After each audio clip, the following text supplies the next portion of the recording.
নমস্কার, দেখছেন কলকাতা টিভি, সঙ্গে রয়েছে আমি স্বর্ণালী। আর এই মুহূর্তে আমরা যে গুরুত্বপূর্ণ খবরের দিকে নজর রেখেছি, আজ সকাল থেকেই 21শে জুলাই আজ লোকসভা থেকে উপনির্বাচন, বাংলায় ভোটে জয়ের পর তৃণমূলের প্রথম শহীদ সমাবেশ এবং ইতিমধ্যেই কিন্তু সভাস্থলে হাজির হয়েছেন অভিষেক বন্দ্যোপাধ্যায়, যেমনটা আপনাদের জানাচ্ছি। এবং ইতিমধ্যেই অভিষেক বন্দ্যোপাধ্যায় তিনি কিন্তু শহীদদের তর্পণও করেছেন এবং সেই ছবি আপনাদের সামনে তুলে ধরবো আমরা। ইতিমধ্যেই সভাস্থলে পৌঁছেছেন অভিষেক বন্দ্যোপাধ্যায়, ইতিমধ্যেই তিনি শহীদদের শহীদ বেদিতে মাল্যদান করেছেন।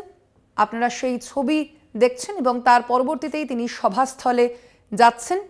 আমরা দেখেছি অভিষেক বন্দ্যোপাধ্যায় বেশ কয়েকদিন দুবাইতে ছিলেন। তার চোখের যে শারীরিক যে অসুস্থতা ছিল, সেই অসুস্থতার কারণেই তিনি দুবাইতে চিকিৎসার জন্য গিয়েছিলেন এবং একেবারে শুক্রবারই তিনি কলকাতায় ফেরেন। যদিও এবারের 21শে জুলাইয়ের যে সমাবেশ, সেই সমাবেশের প্রস্তুতিতে না থাকতে পারলেও আমরা দেখতে পাচ্ছি যে অভিষেক বন্দ্যোপাধ্যায় কিন্তু আজ সকালেই তিনি দলীয় যে মুখপত্র, সেখানেও বিশেষ বার্তা দিয়েছেন 21শে জুলাইয়ের।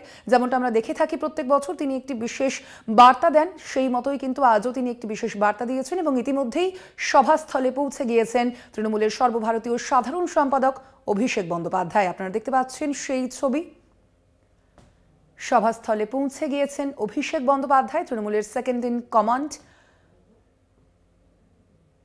চোখের চিকিৎসার জন্য তিনি বেশ কয়েকদিন দুবাইতে ছিলেন এবং সেই কারণেই তিনি এই 21শে জুলাইয়ের যে প্রস্তুতি, সেই প্রস্তুতিতে থাকতে পারেননি। যদিও আমরা দেখেছি এর আগে প্রত্যেকটি 21শে জুলাইয়ের যে সমাবেশ, সেখানে অধিকাংশ ক্ষেত্রেই আমরা দেখেছি তার যে নেতৃত্বেই কিন্তু এই 21শে জুলাইয়ের সমাবেশ যথেষ্ট পরিচালিত হয়েছে।